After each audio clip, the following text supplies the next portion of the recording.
There are two physical quantities that often get confused with each other: mass and weight. Mass is the amount of matter contained within an object.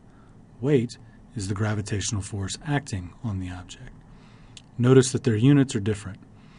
Mass has SI units of kilograms, and weight has SI units of newtons, or kilograms times meters per second squared.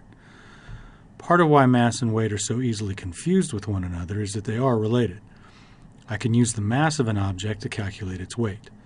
For most of the problems we will work in this course where our object is located at or near the surface of the Earth, the weight is equal to mass times little g.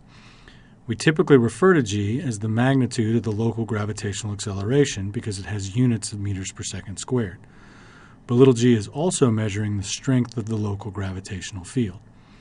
So while mass only cares about the amount of matter contained in an object, weight cares about both its mass and the strength of the gravitational field where it is located. So if an object's weight is the strength of the gravitational force acting on the object, what does it mean for an object to be weightless?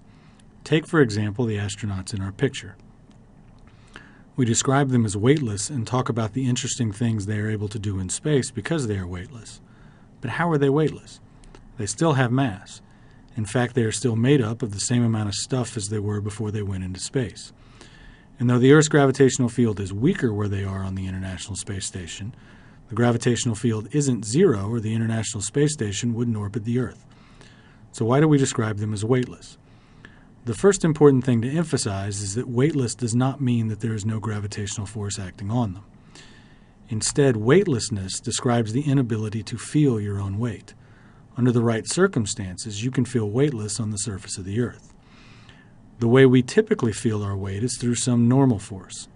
We don't feel the Earth pulling us down, we feel the ground holding us up. So as you stand on the surface of the Earth, your weight pulls you down and you feel your weight from the normal exerted on you by the ground. However, as these astronauts orbit the Earth, the space station falls towards the Earth just as much as they do. Therefore, the floor of the space station doesn't exert a normal force on them that allows them to feel their own weight. The same thing would be true for you if you were standing in an elevator and managed to disconnect the cord that raises and lowers the elevator. Both you and the elevator would now be falling at the same rate, and the floor of the elevator wouldn't hold you up anymore.